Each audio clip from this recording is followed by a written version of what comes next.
There's been many super teams in the NBA, but I don't think anyone knows what super team is coming up next. I mean, of course, some people know, but some people don't realize what team is coming up next and what team could potentially destroy the league for the next couple years. And you're probably wondering what team I'm talking about. Is it the Oklahoma City Thunder? They're all young. They're pretty good. Is it the Sacramento Kings? Okay, you weren't thinking the Sacramento Kings. You know, is it the Memphis Grizzlies? Is it the Nets?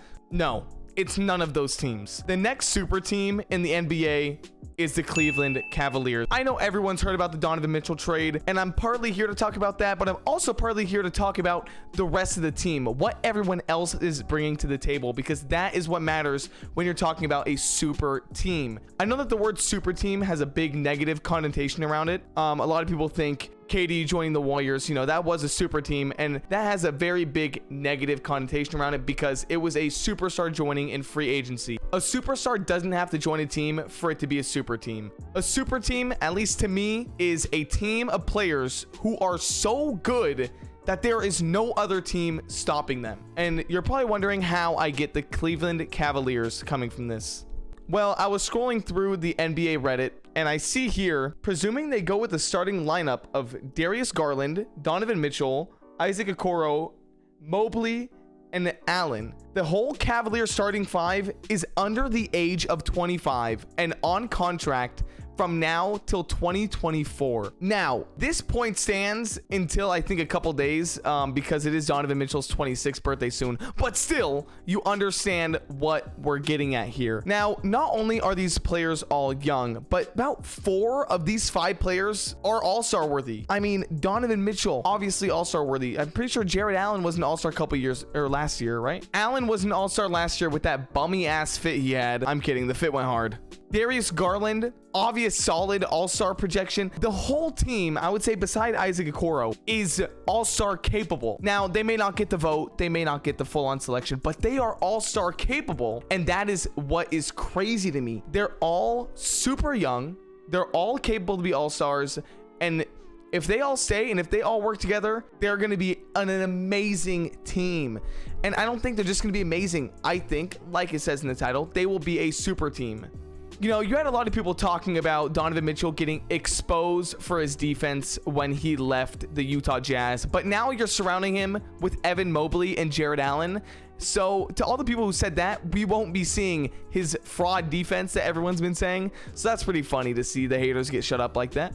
Now, I am going to go a little bit off track when it comes to the realistic side of this video. And I'm just going to say here, you have Isaac Okoro playing the 3. Hypothetically, LeBron wants to come home. LeBron wants to come home to Cleveland. And this is all hypothetical, but you replace that spot with LeBron James? This team isn't losing. This team is not losing at all. And the other really cool thing about it is how fast they were able to rebuild. If I'm not mistaken, it only really took the Cavs, I think it was like 3 or 4 years to completely rebuild. And as a Kings fan, yes, that really does hurt. It's just so cool to see because so many of these players are just amazing pieces, and the Cavs are #1 on one of my favorite teams going into next year. They're going to be so much fun to watch. They're going to be good. If they're not good, I'll eat a cockroach. I don't know what else to say. They are going to be a good team. And you know, we hear a lot of talk about them obviously being a good team, but I hear a lot of people only say, oh, they're just contenders. Oh, maybe they'll get past the second round. Maybe they'll win the conference finals. I am not going to lie to you. I see this team making the finals in the next 2 years. 2 years. I'm giving him 2 years to reach the finals. Yes, the East is probably the hardest it's ever been. I still see this team pulling through. In the next 2 years, the Cavs will be in the finals. Whether LeBron James is back with Bronny James or I don't know what. I don't know what, but I see this team coming back in the next 2 years and going back to the finals. They're definitely a second round talent team for this upcoming year. I'm not gonna lie. They're second round talent. And just to go even further, I'm gonna predict they're gonna face the Brooklyn Nets in the first round, and they're going to sweep them and cause KD and Kyrie to split up again, or at least attempt to split up again, I should say. Now, I do want to talk about Utah really quickly because I did have a video predicting what the teams were going to look like for the 2022-2023 NBA season, and I'm pretty sure I had the Jazz somewhat high. I can't remember.